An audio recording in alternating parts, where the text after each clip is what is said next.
Hi, welcome in. This is an original Tales Fair story, and I'm glad you're here. Let's begin. My mom invited everyone to her 60th birthday, except me and my 8-year-old. She wrote, "All my children brought this family respect, except Erica. She chose to be a lowly single mom. I no longer see her as my daughter." I didn't cry. Next time she saw me, she went pale because if you've never had your child ask you a question that makes your blood go cold, I hope you never do.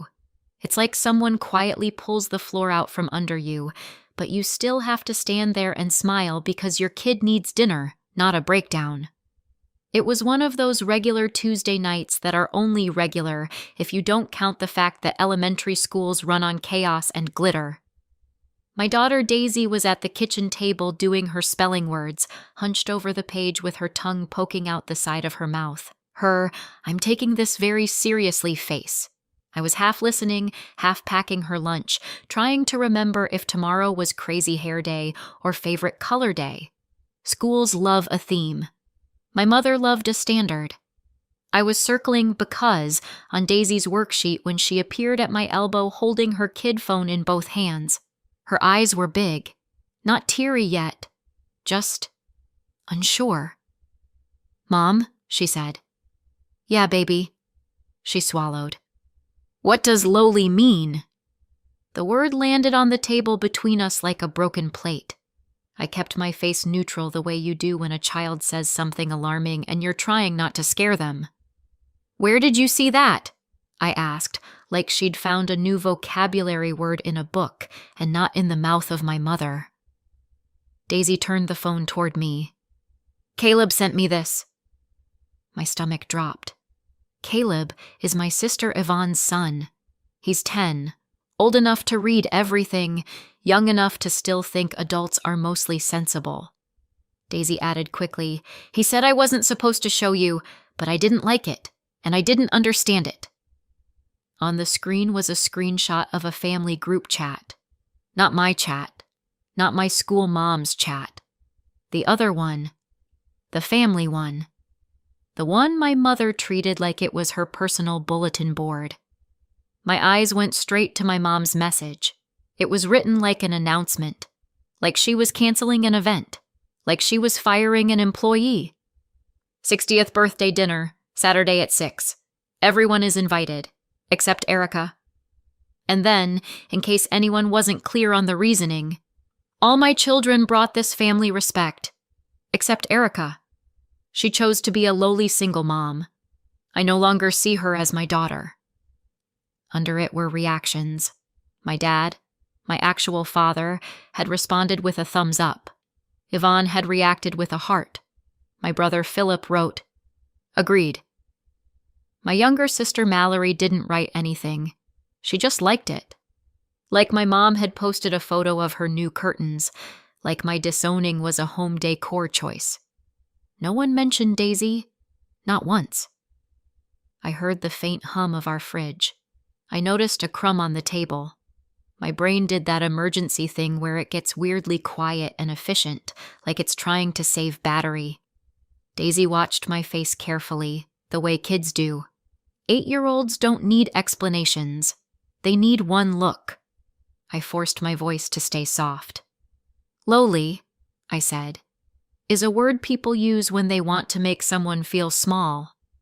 Daisy frowned. "Why would anyone want to do that?" "Because my mother thinks love is earned with image," I almost said. Instead, I said, "Sometimes grown-ups get weird." Daisy looked at the screen again. "Grandma wrote that about you." I nodded once. "Yeah." She hesitated. "Did you do something bad?" There it was. The question under every child's question. If an adult is cruel, a child assumes someone must have deserved it, because the alternative is terrifying. I reached for Daisy's hand. "No," I said. "I didn't do anything bad, and neither did you." Her eyes shimmered. She didn't cry. Daisy is stubborn. That's mine. My mother would call it unfortunate.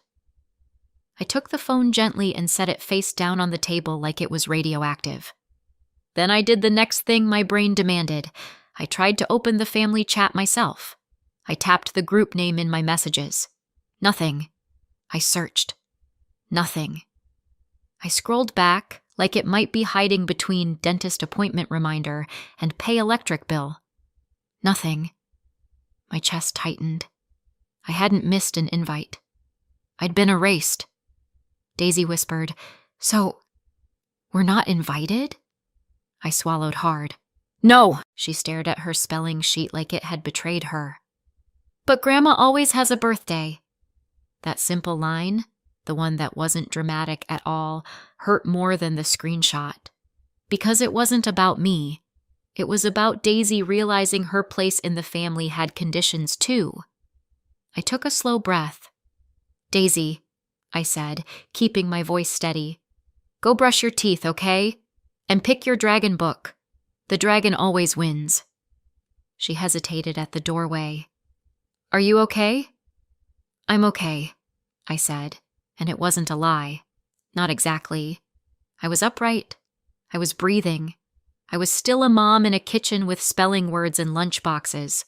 That counts as okay. Daisy patted away. I stared at the screenshot again. The words didn't blur. They didn't soften. They didn't become less true because I wanted them to. Then my phone buzzed. Yvonne. Of course.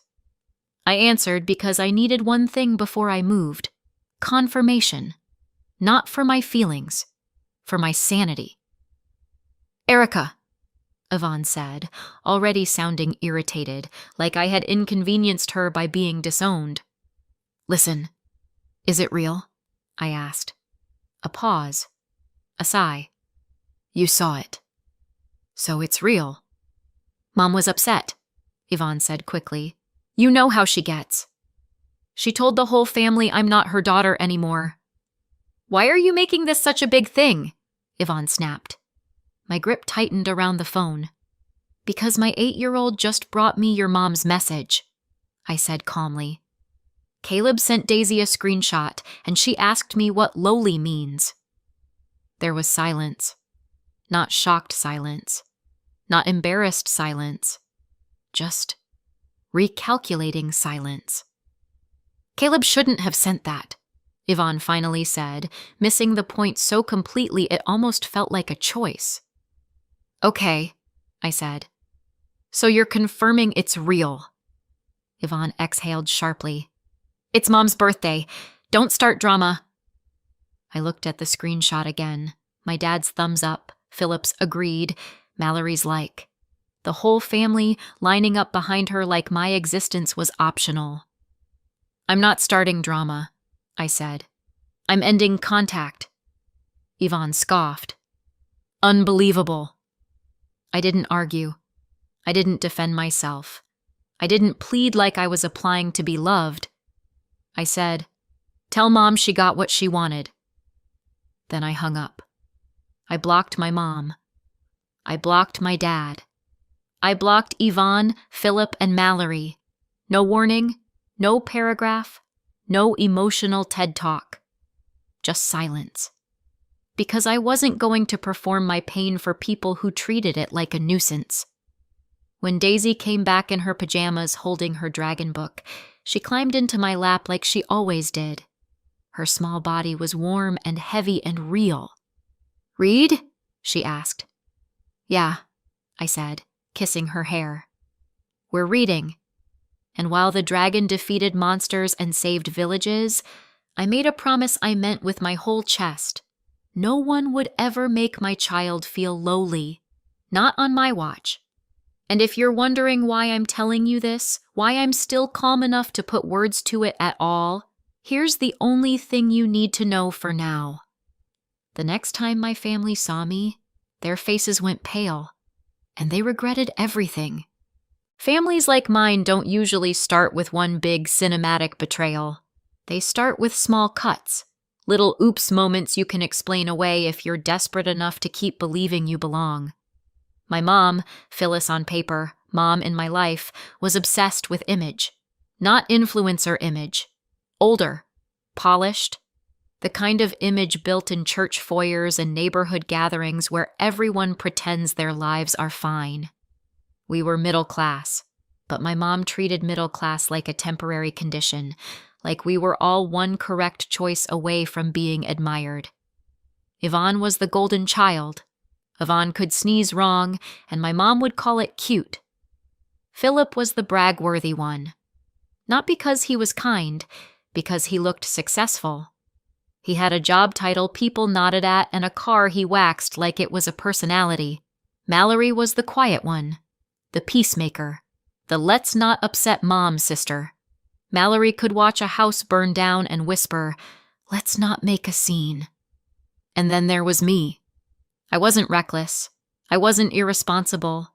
I got good grades. I worked. I paid my bills. I showed up with casseroles and gifts and a smile that said, "Please don't decide I'm too much today." But I wasn't effortless. My mom loved effortless. People who made her look like she'd done everything right. So when I got pregnant with Daisy, the first words out of my mom's mouth weren't, "Are you okay?" They were, "Are you married?" A hypothetical question. She knew I wasn't married. "No." "Engaged?" "No." Her face tightened like she'd swallowed something bitter. People will talk. People. Always people. I told her I was keeping my baby. I said it calmly. I meant it. My mom did the things that looked like support. She visited. She brought a blanket. She took one photo and then asked, very casually, "Don't post it with any details, okay? I don't want questions." That's the kind of sentence you don't hear properly until years later. My mom didn't hate Daisy as a person. She hated what Daisy represented, a life that didn't match the family narrative, and over time, that turned into mistakes. The first one I really remember happened when Daisy was 3. There was a family barbecue at my aunt's house. Everyone was talking about it for weeks. Yvonne was coordinating sides. Philip was coordinating nothing but still took credit. My mom was coordinating the vibe. My invitation never came. Not a text. Not a call. Not a, "Hey, are you coming?" Nothing. I found out afterward when Yvonne mentioned, "Oh, you should have seen Dad trying to grill. It was hilarious." I smiled like I wasn't choking. "I didn't even know about it." Yvonne blinked. Then she did the fake surprised face. "Wait, what? Mom said she told you." "She didn't." "You're kidding," Yvonne said, in the tone of someone inconvenienced by reality. "Well, of course you can come next time." Next time. Like I was asking to be added to a mailing list. I wanted to believe it was a mistake, because the alternative was admitting my family could pretend I didn't exist. Then it happened again. Different event, same feeling. Someone mentioned something small afterward, like it wasn't a big deal I wasn't there. When I asked, my mom said, "Oh, I thought you knew." I didn't accuse. I didn't scream. I did that thing women do when they're trying to stay lovable. I swallowed it and told myself I was being sensitive. Then the kids started echoing the adults. One day, Daisy and Caleb were playing in the living room while the adults talked in the kitchen. I was rinsing dishes when I heard Caleb's voice drift in, casual and confident. "Grandma said you guys don't come to stuff because your mom makes things complicated." Daisy went still. "My mom isn't complicated." "She said," Caleb started again, then saw my face and stopped. Kids repeat what they hear. They don't understand the weight of it. They just hand it over like a toy. I dried my hands, walked in, and knelt down so I was eye level with both of them. "Caleb," I said gently, "if Grandma says something about me, you don't need to bring it into this room, okay?" Caleb's face flushed. Daisy's eyes filled. And in that moment, I realized something that changed how I saw everything. My mother wasn't just judging me.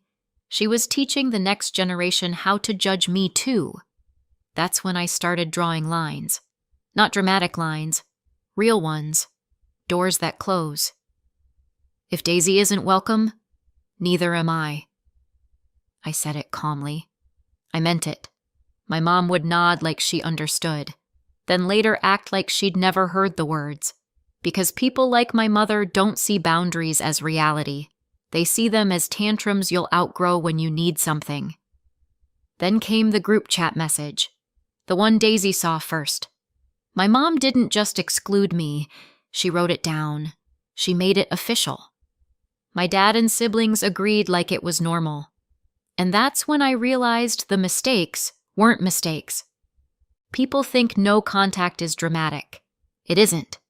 It's mostly quiet. No one shows up at your door with a sad violin soundtrack. You just stop receiving calls, stop checking your phone, stop rehearsing conversations in your head that will never give you the parent you wanted. And at first, that quiet feels unnatural, like you left the house without your keys. Then slowly, it starts to feel like oxygen. Over the next 3 years, Daisy grew from 8 to 11. Her voice got louder, her legs got longer, her opinions got stronger. At first, she watched me carefully, like she was waiting for the other shoe to drop. Then she stopped waiting. She got busy being a kid again, until one day she said out of nowhere, "Mom, I'm glad our house is quiet." Kids understand more than we think. They just don't always have the words right away. Money was still real, though. Single motherhood isn't a vibe. It's math. And math doesn't care that my mother disowned me in a group chat. Math says rent, groceries, childcare. The random school fee that shows up like an ambush and expects to be paid in full by tomorrow. So I worked. Not in a cute boss babe way.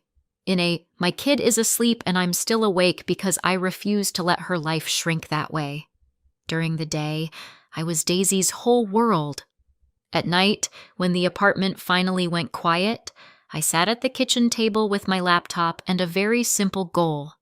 If my mother wanted to call me lowly, fine. I'd be lowly. I'd be lowly and unstoppable. I started helping a few local businesses get their mess under control. Not because I loved business, because I loved food in the fridge and my daughter sleeping without hearing me panic. It was work no one bragged about, which made it perfect for me. I didn't need applause. I needed traction. Then I noticed something. Everybody was drowning for the same reason. No system, just chaos and hope. And hope is not a strategy. So I built one. Nothing fancy. Nothing that needed a TED Talk. Just something clean that kept people on track and kept money from slipping through cracks. It worked. People started asking for it, then sharing it, then forwarding it to friends like it was contraband. And suddenly, I wasn't chasing clients anymore. My inbox was chasing me. When we hit 3,000 paying users, I stared at the number like it might evaporate if I blinked. 3 years earlier, I was counting grocery money. Now I was building something that could actually carry us. And Daisy, sweet, blunt Daisy, looked at me one night and said, "Mom, you don't look scared anymore." That's when I knew it had really changed. Then a small local business article mentioned my company. Nothing flashy, just enough to put my name somewhere public. I didn't share it. I didn't post it. I didn't tag anyone. But I forgot one thing. My family still had eyes. The first attempt to re-enter didn't come with an apology. Of course not. It came with an unknown number on my phone and a voicemail that started with my mother's voice pretending we hadn't been strangers for 3 years. "Erica," she said, bright and practiced, "call me. We need to talk." Need. Not want. Need. Then she added, like she was offering me something. "I saw you're doing very well. I always knew you would." I deleted it. The second attempt came through Yvonne, because Yvonne loves being a messenger when it gives her power. A text from a new number. It's Yvonne. "Mom wants to make peace. Don't be stubborn." "No, I'm sorry." "No, that was wrong. Just don't be stubborn. like my boundaries were an attitude problem. I didn't reply. The third attempt was the one that made my blood run cold. Daisy's kid phone buzzed at breakfast. She glanced at the screen and slid it toward me without a word. "Grandma," flashed at the top. My mom had found Daisy's number. I stared at it like it was a snake in my kitchen. Daisy watched me, jaw tight. "I didn't give it to her," she said quickly. "I swear." "I know," I said, and I meant it. Daisy isn't sneaky. She's honest in that blunt kid way that makes you want to apologize to every adult who ever misread you. I let it go to voicemail. My mom's voice chirped through the speaker like she was calling about a bake sale. "Hi, Daisy. It's Grandma. Tell your mom to call me back. I miss you. I have something special for you." Something special. My mother's favorite bait. Daisy's face twisted. "I don't want something special." I felt rage rise up, and then I did what I've learned to do. I put it in a box and kept it from spilling onto my child. "Okay," I said calmly. "We're going to handle this." I didn't call my mom. I didn't open the door to a conversation she could turn into a weapon. I called Daisy's school and asked them to update her file. No contact with extended family without my written permission. Period. It wasn't dramatic. It was adult. It was the kind of boundary you build with paperwork. That same week, I got another call. This one from a cousin I still trusted. The kind of relative who doesn't love drama, but also doesn't lie. "Just so you know," she said carefully, "your mom's been telling people she always supported you. She's saying the family is very proud." I let out one short laugh. Not because it was funny, because the audacity was almost impressive. "And Philip," my cousin added, hesitating. "He's been mentioning you in meetings. Like you're connected." Connected. My brother Philip wasn't reaching out because he missed me. He was reaching out because my name was now useful. A week later, the fourth attempt arrived in the most my mother way possible. A polite email. Not to me. To the event organizer of a business awards night I was scheduled to attend. The organizer forwarded it to my assistant with a simple question. "Is this legitimate family?" My assistant brought it to me with that careful professional face people wear when they're trying not to pry. The email was from my mom. She wrote, "I am Erica's mother. Our family will be attending to support her. Please ensure we are seated appropriately." Appropriately. Like love comes with assigned seating. I stared at the screen, feeling that old familiar tightness in my chest. And then I understood exactly what was happening. My family wasn't coming to celebrate me. They were coming to be photographed near me. They were coming to cash in the story they'd rewritten. Proud parents, supportive siblings, loving grandparents. A family that never disowned anyone. The only problem was, I had receipts. I opened a folder on my computer titled Proof, because yes, I'm a single mom, and yes, I'm petty in a responsible way, and I pulled up the screenshot of my mother's group chat message. Then I forwarded it to the event organizer with one calm note. "Thank you for checking. This person disowned me in writing. They are not authorized VIP/family section guests. Please notify security if they approach the stage or my daughter."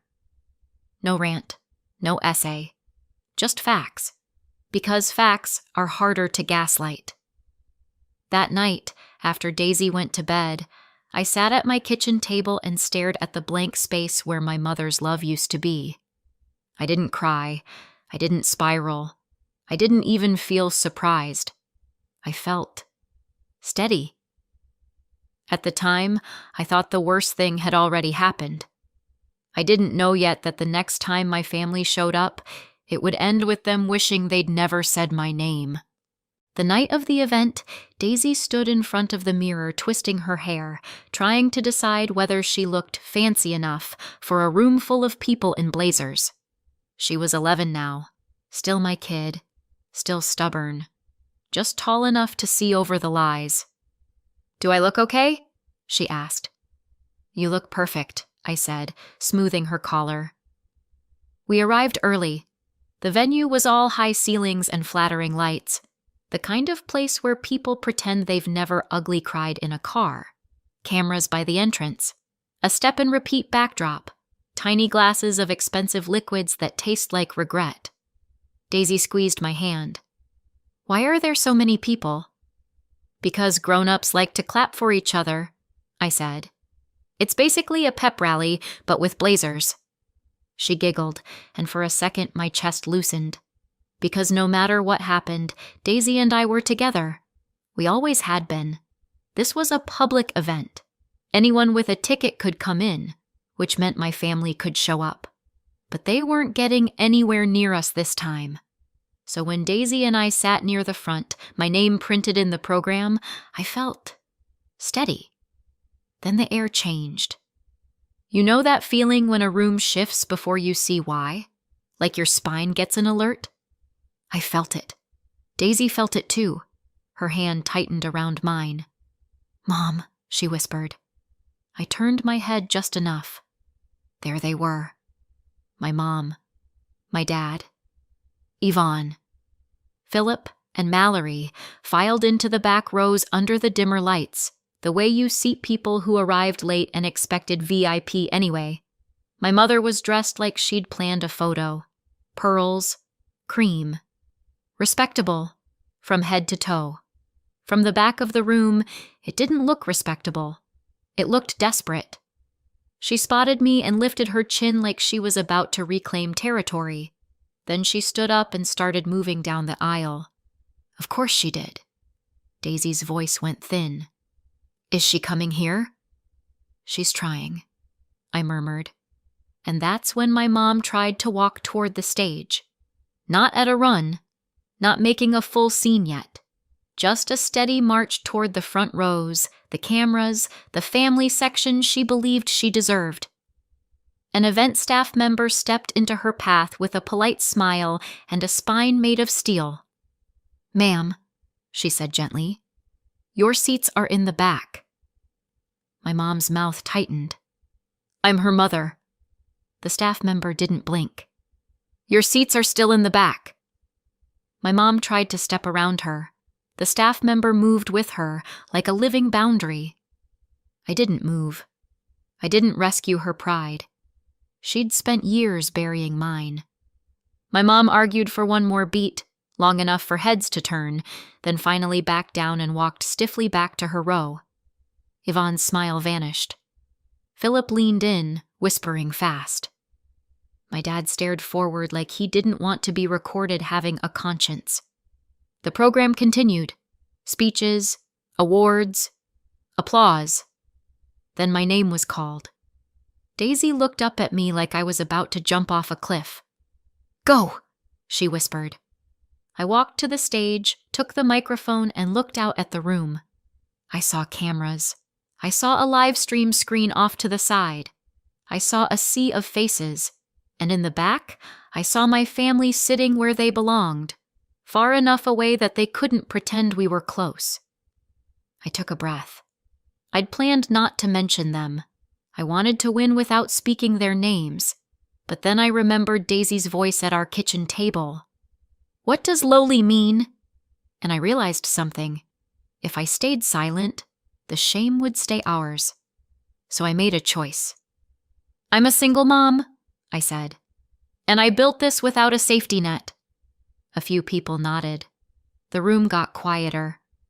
My daughter and I started in a small apartment with a kitchen table that doubled as a desk and a dinner table. There were nights I wanted to quit, but I couldn't, because I had someone watching me learn what worthy looks like. I paused, just long enough for the room to lean in. 3 years ago, my mother wrote in our family chat, all my children brought this family respect, except Erica. She chose to be a lowly single mom. I no longer see her as my daughter. The room went still in that stunned public way. Not gossip still, truth still.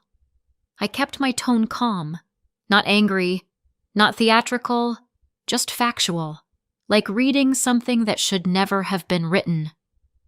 I'm not sharing that for sympathy, I continued. I'm sharing it because it's part of what I overcame. And because if anyone has ever tried to make you feel small for surviving, hear me? You can build anyway. I didn't look at the back rows. I didn't need to. I could feel them shrinking from across the room. Then I pivoted because I wasn't giving them my whole speech. I thanked my team. I thanked the people who supported me. And I thanked Daisy because she was the only family I needed to name. Applause broke out. Real applause. When I stepped off stage, Daisy launched into me, whispering, "Mom, you were so strong." I held her close and whispered back, "So were you." We headed toward the lobby. That's when Philip intercepted us, moving fast like he was trying to catch the story before it ran away. "What was that?" he hissed. I didn't stop walking. "The truth." He blocked my path. "You didn't have to say that." I finally looked at him. "You didn't have to agree with it." His face tightened. My mom appeared behind him, eyes glossy with rage. "How could you do that to me?" I didn't raise my voice. "You wrote it." "That was private," she snapped. I let out a short, humorless laugh. "You posted it to the family and everyone reacted to it. That's not private. That's a declaration." Yvonne jumped in, whispering urgently, "People will think—" "I don't care what people think," I said, steady. "I care what my child learns." My dad finally spoke, quiet and weak. "Erica." I looked at him. "You gave it a thumbs up." He flinched like he'd forgotten receipts existed. Daisy squeezed my hand. I turned away from them without another word and walked out with my daughter. And for the first time, the story wasn't theirs to spin. A year later, life didn't magically turn perfect, but it did turn solid. The company grew. We landed a major partnership big enough to make the local news. One of those "look at her now" segments people watch while folding laundry. Daisy sat on the couch beside me, staring at the TV like it was a portal. When the anchor said my name, Daisy smiled and said simply, "That's my mom." That sentence was worth more than any number on a screen. Then the doorbell rang one Saturday afternoon. 3 quick chimes. Urgent. I opened the door, and there they were. My mom in the front, my dad behind her, Philip and Yvonne off to the side, Mallory lingering like she'd been dragged there against her will. My mom's eyes flicked over the house and the quiet and the safety, and you could see calculation behind her expression. Then she put on her face, the reasonable woman mask. "Erica," she said softly, "we need help." Of course. Not, "I'm sorry." Not, "I was wrong." Help. Philip stepped forward, already angry like it was my fault. "After that night, things got complicated." I tilted my head. "Interesting choice of word." His jaw clenched. "Clients backed out. Partners got cold. People sent that clip around. They said I misrepresented connections." Connections? Meaning me. My mom's voice trembled. "We might lose the house." My dad cleared his throat. "We're family." Behind me, Daisy appeared in the hallway, silent and watching. I looked at my mom. "You wrote you didn't see me as your daughter." My mom's eyes flashed. "I was upset." "You were clear," I said. Daisy took one small step forward and said, quiet but steady, "You called my mom lowly." My mom flinched. Because it hits different when a child says it. I didn't gloat. I didn't preach. I didn't perform forgiveness. I just said the truth. "You don't get to disown me and then show up when you need money," I said. "That's not family. That's an emergency fund with a face." Philip's voice sharpened. "So you're just going to let us lose everything?" I held his gaze. "You lost me first." Silence. Then I stepped back and closed the door. Not slammed, not dramatic, just closed. Daisy looked up at me. "We're not lowly," she said. I smiled. "No, sweetheart, we're not." And that was the last time I saw them. So tell me, did it go too far or not far enough? Let me know in the comments. And if you want more stories like this, you know what to do.